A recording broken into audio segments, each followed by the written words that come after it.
ഇങ്ങനെ ഇവിടെ എത്തുന്ന കുട്ടികൾക്കൊക്കെ പറയാൻ ഇതുപോലുള്ള കഷ്ടപ്പാടിന്റെ കഥകൾ ഒരുപാടുണ്ടാകും.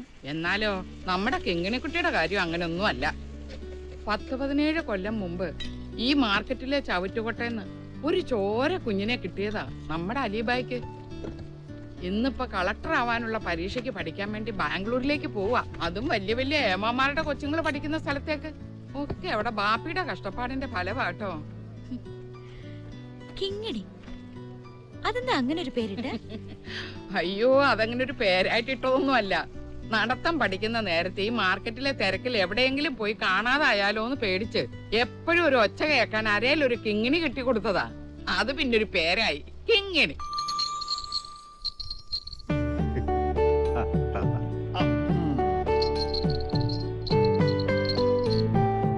പുറമേയുള്ള ആൾക്കാർ പറയാറുള്ളത് വെറുതെ വഴക്കം വെക്കാണ്ടിട്ട് നടക്കണ മനുഷ്യന്മാരാ മാർക്കറ്റിലെന്ന്. സത്യം പറഞ്ഞ ഇതൊക്കെ കേട്ടപ്പോ എനിക്ക് അത്ഭുത തോന്നുന്നത്. അങ്ങനെ അത്ഭുതപ്പെടേണ്ട കാര്യമൊന്നുമില്ല. ഇവിടെ ഞാനടക്കം എല്ലാരും നല്ല മനുഷ്യത്വമുള്ളവരാ. എന്തേ മായി? ആഹാ, നീ എന്താടി ചെന്താമരെ പിന്നാമ്പറത്ത്? അല്ല, ഇവിടെ എല്ലാരും പറഞ്ഞു ഒരു ഭൂലോക സുന്ദരിയെ നമ്മുടെ ആളിവിടെ കൊണ്ട് നാക്കിയിട്ടുണ്ടെന്ന്. അപ്പൊ അതൊന്നും ഒന്ന് കാണണമല്ലോ. ഇപ്പൊ കണ്ട് ബോധ്യമായില്ലേ? എന്നാ എന്റെ മോളി ചെല്ല്.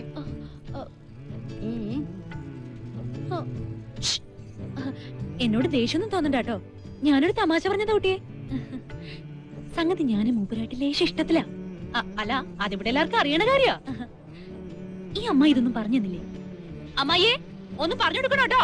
അത് തന്നെയല്ലേ നീയും പറഞ്ഞത്. ഒന്ന് പോടി അവിടുന്ന്. എനിക്കവിടെ കടയിൽ ആളില്ല, പോയിട്ട് വരാട്ടോ.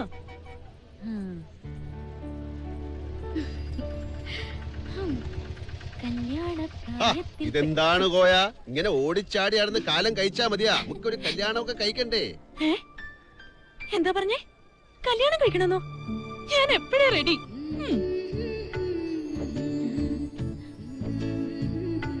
എന്താണ് പിറുവർക്കുന്ന?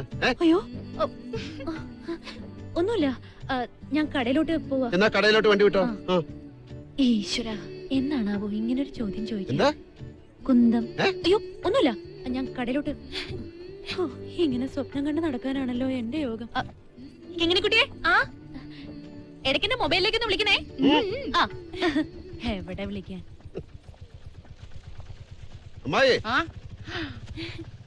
എന്റെ മുരുക, അയ്യോ, അമ്മായിയുടെ ഈ കിങ്ങിണിക്കുട്ടി സുന്ദരി കുട്ടിയായിട്ടാണല്ലോ വരവ്.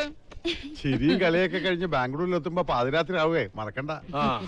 പറഞ്ഞ പോലെ എന്തായി നമ്മുടെ കിങ്ങിണിക്കുട്ടി കൊണ്ടുപോകാനുള്ള അമ്മായി സ്പെഷ്യലൊക്കെ? പാഴ്സൽ ചെയ്ത് കഴിഞ്ഞോ ഇന്നലെ വന്ന ചേച്ചിയെ? അതൊക്കെ എപ്പോഴേ അമ്മായി തിന്ന് തീർത്തുകയാണ്. ഇതൊക്കെ എടുത്ത് വണ്ടിയിലേ.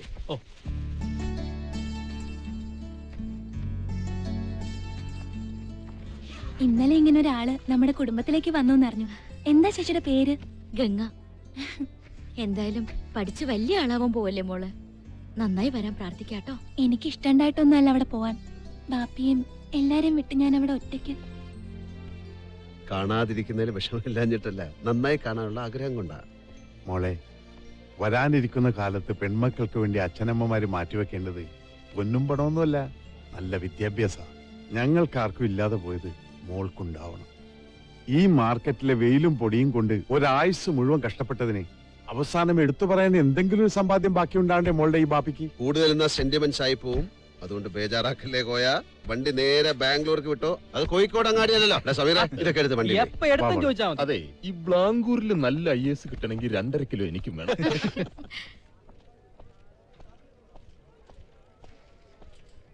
അൻവരുട്ടിയെ, നാരായണൻ മേശ്രിയ, ഇതെന്താണ് കോയ ഈ വഴിക്ക്? അത് കാറിലൊക്കെ ഒന്നുമില്ലടോ, ഒന്ന് കാണാൻ. ഞാൻ ഒറ്റയ്ക്കല്ല, ദാ ഒരാളും കൂടി ഉണ്ട്. അതാരപ്പ അത്? കണ്ടിട്ട് ആളെ വല്ല പൊടിയും കിട്ടുന്നുണ്ട് അൻവറുട്ടിക്ക്? ഈ ചുറ്റുവട്ടത്തൊന്നും കണ്ടതായി ഓർക്കണില്ല. ആരാ? ഞാൻ സുന്ദരൻ, സുന്ദരൻ തമ്പി.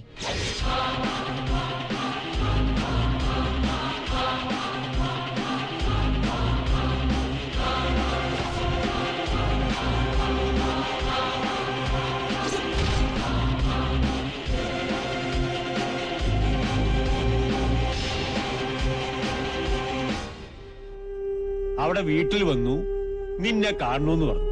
അതുകൊണ്ടാ കൂട്ടിക്കൊണ്ടുവന്നത്.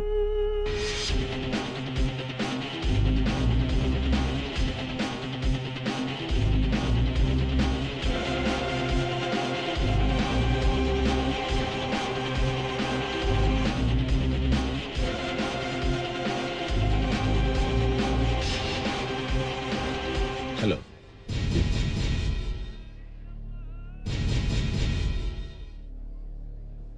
അതേതായാലും നന്നായി.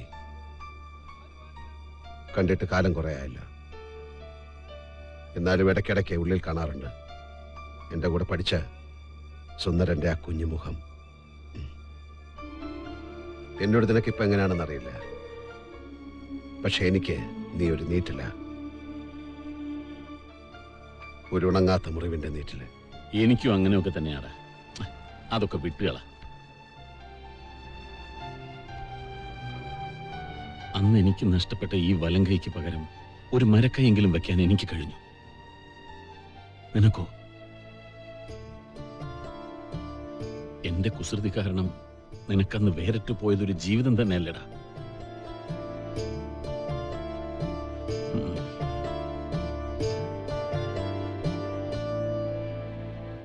അന്നത്തെ ആ സംഭവത്തിന് ശേഷം അച്ഛൻ എന്നെ കൊണ്ടുപോയത് മംഗലാപുരത്തേക്കാ. ഫ്രസ്ട്രേഷൻ ആയിരുന്നു മൂപ്പർക്ക്. അതങ്ങനെ മൂത്ത് മുഴുഭ്രാന്തായി അവസാനം അങ്ങ് തീർന്നുപോയി. പിന്നെ അങ്ങോട്ട് അലച്ചിലായിരുന്നു. ഏറെ ഉയരത്തിൽ നിൽക്കുമ്പോഴും ഞാൻ ആഗ്രഹിച്ചത് അതിനേക്കാൾ ഉയരത്തിൽ നിൽക്കുന്ന എന്റെ പഴയ അൻവർ അലിയെ കാണാനാ. എടാ, നമ്മൾ കാരണം വേറിട്ട് പോയതൊക്കെ നമ്മൾ തന്നെ കൂട്ടിച്ചേർക്കണം. ഞാൻ നിന്റെ ഉപ്പയെ കണ്ടിട്ടാ വരുന്നത്. അന്നുണ്ടായതൊക്കെ ഞാൻ തന്നെ നേരിട്ട് പറഞ്ഞപ്പോ മൂപ്പർക്ക് കണ്ണീരായിരുന്നു. പണ്ടും ആ 2 തന്തമാർക്ക് ജയിക്കാൻ വേണ്ടിയായിരുന്നല്ലോ നമ്മൾ അങ്ങനെയൊക്കെ ചെയ്തത്. ഇതെന്തൊക്കെ മേസ്ത്രിയെ ഞാൻ ഈ കേൾക്കണത്. സുന്ദരൻ ഇവിടെ വന്ന് ഇതൊക്കെ പറയുമ്പോ എനിക്കിതൊരു സ്വപ്നം കാണുന്ന പോലെയാ തോന്നുന്നത്. സ്വപ്നം അല്ലടാ അൻവറേ, ഇതൊരു യാഥാർത്ഥ്യം. ഞാനിപ്പോ വരുന്നത് ദുബായിന്ന്. അവിടെയുള്ള എന്റെ ഷെയ്ക്കിനൊരാഗ്രഹം. ഒന്നല്ല, ഒരുപാട് മരക്കപ്പലുകൾ ഇവിടെ പണി തീർത്ത് വിവിധ രാജ്യങ്ങളിലേക്ക് കയറ്റി അയക്കണമെന്ന്. അതിന്റെ മുഴുവൻ മേൽനോട്ടവും ബറാമി പാരമ്പര്യമുള്ള നീ ഏറ്റെടുക്കണമെന്നാണ് എന്റെ ആഗ്രഹം. മുമ്പും ഇതിനെയൊക്കെ ചൊല്ലിയായിരുന്നല്ലോ നമ്മൾ തമ്മിൽ തർക്കം.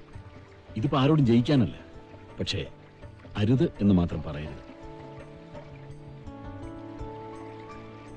മോനെ, ഈ സുന്ദരൻകുട്ടി അവിടെ വന്ന് ഇതൊക്കെ പറഞ്ഞപ്പോ ആദ്യം അതൊരു സ്വപ്നായിട്ട് ഞങ്ങൾക്കും തോന്നിയത്. അന്ന് ഉരുണ്ടാക്കണ കരാറ് പണി നിർത്തി നിന്റെ ഉപ്പ കലാസിപ്പണിക്ക് ഇറങ്ങിയപ്പോ അതോടെ നിർത്തിയതാ ഞാൻ എന്റെ മേസ്ത്രിപ്പണി. ഇന്ന് ഇവന്റെ നാക്കീന്ന് ഇതൊക്കെ കേട്ടപ്പോ ഒരുപാടല്ല, ഒരു ഉരുവെങ്കിലും ഈ കണ്ണടയുന്നതിന് മുമ്പ് പണി തീർത്ത് അക്കരയ്ക്ക് അയക്കാൻ പറ്റണേന്നൊരാഗ്രഹം തോന്നി. എതിര് പറയില്ലെങ്കിൽ കൂടെ കൂട്ടി വരണോന്ന് പറഞ്ഞു നിന്റെ ഉപ്പ. അടുക്കളവാതിലൂടെയല്ല, ഉമ്മറവാതിലൂടെ.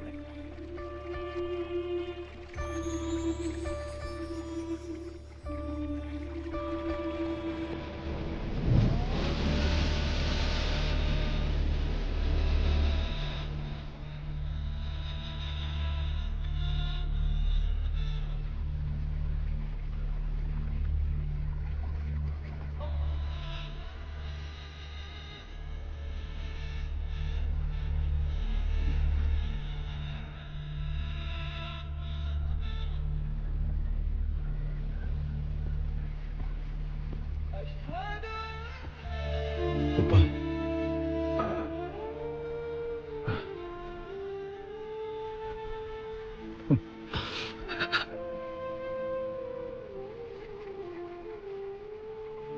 അന്റെ ഉപ്പ ആയതുകൊണ്ടായിരിക്കടാ ഇതൊക്കെ കാണാനും കേൾക്കാനും പടച്ചോൻ ഈ ആയുസ് എനിക്ക് ബാക്കി വെച്ചത്. ഈ ഉപ്പാക്ക് ഉള്ളു തുറന്ന് പടച്ചോനോട് പറയാൻ പള്ളിയുടെ അകത്ത് സ്ഥലമില്ലാത്തോണ്ടല്ല. പക്ഷേങ്കില് ഈ അറ്റത്ത് നിന്ന് എന്റെ കുട്ടീനെ ഞാൻ ഈ കടലിലേക്ക് എടുത്ത് ചാടിച്ചത്. എന്റെ ഉപ്പാക്ക് ഇന്ന് തോന്നിയത് ശരി, അന്ന് തോന്നിയത് തെറ്റ്. ഈ തെറ്റും ശരിയും ഇങ്ങനെ കൈയും കണക്കും ഇല്ലാതെ കിടക്കുക നമ്മൾ മനുഷ്യന്മാരുടെ ഇടയില്, ഈ ദുനിയാവില്. അതൊന്നും സാരമില്ല. എന്തായാലും എന്റെ ഉപ്പാന്റെ മുമ്പില് എനിക്കിത് 2ാം ജന്മ. ഹറാം പറഞ്ഞവനല്ലാത്തവനാ. ഇനി എന്റെ കുട്ടി ആ വാക്ക് പറയരുത്.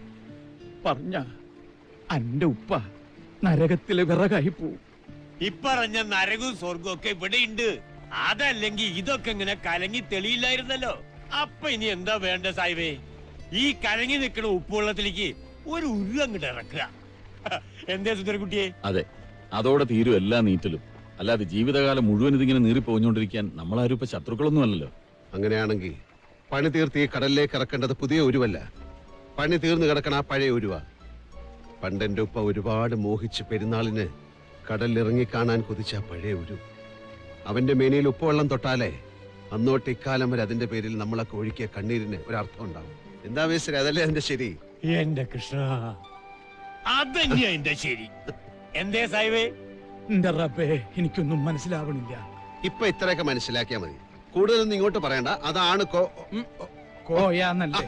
ആയിക്കോട്ടെ, അങ്ങനെയാണെങ്കിൽ അതാണ് കോയ അതിന്റെ ശരി.